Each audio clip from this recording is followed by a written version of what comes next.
ओम नमो भगवते वासुदेवाय। आज हम आपके लिए लाए हैं श्री सत्यनारायण भगवान की कहानी। एक गांव में एक दादी पोती थी। उन्होंने सत्यनारायण भगवान की कहानी सुनने का नियम ले रखा था। वह एक कलश में जल भरकर और फूल रखकर कहानी कहती थी और सत्यनारायण भगवान का नाम लेकर अर्घ दिया करती थी। कुछ दिन बाद पोती का विवाह हो गया। जब वह ससुराल जाने लगी तो दादी ने सिर्फ उसे एक कलश में जल भरकर दिया और कहा कि सत्यनारायण भगवान की कहानी का नियम कभी मत छोड़ना। फिर पोती विदा होकर ससुराल चली और चलते चलते सोचती रही कि ससुराल में सब पूछेंगे कि बहू क्या लाई है तो मैं क्या बताऊंगी। फिर सत्यनारायण भगवान ने सोचा कि यह लड़की बहुत परेशान है, मुझे इसका संकट मिटाना चाहिए। रास्ते में पोती ने सत्य भगवान की कहानी कहकर अर्घ दिया। जैसे ही उसने अर्घ दिया वहाँ हीरे मोतियों का कुंडा भर गया। हीरे मोतियों के कुंडे भरे हुए कुंडे को देखकर पोती बहुत खुश हुई। फिर वह खूब पहन ओढ़ कर ससुराल गई।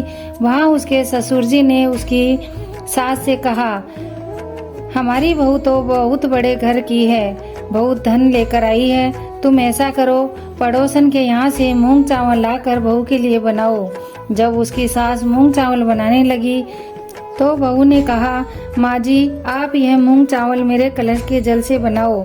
सास ने अपनी बहू की बात मानकर कलश के जल से चावल बनाए। अब देखते ही देखते उनकी पूरी रसोई तरह तरह की मिठाइयों से भर गई। यह देखकर सास बहुत खुश हुई। उसने अपनी बहू से कहा, आओ बहू खाना खा लो। तब बहू ने कहा, अभी घर में से किसी ने खाना नहीं खाया तो मैं खाना कैसे खा सकती हूँ, और मेरा सत्य भगवान की कहानी कहने का नियम भी है। सास ने कहा, बहू मैं भी कहानी सुनूंगी। फिर बहू ने एक कलश में जल भरकर और फूल रखकर श्री सत्यनारायण भगवान की कहानी कही और घर के सभी सदस्यों ने सत्यदेव भगवान की कहानी सुनी। उनके भी घर में धन का कुंडा भर गया। यह सब देखकर परिवार वाले सब बहुत खुश हुए। फिर सास ने खुशी खुशी अपने पूरे मोहल्ले में श्री सत्य भगवान का प्रसाद बांटा। जब वह प्रसाद बांटने पड़ोसन के गई तो पड़ोसन ने बोला कि अभी तो तुम मूंग चावल उधार लेकर गई थी और इतनी ही देर में इतना धन कैसे हो गया। तब उसकी सास ने कहा, मेरी बहू श्री सत्यनारायण भगवान की कहानी कहती है, यह सब उसी का फल है।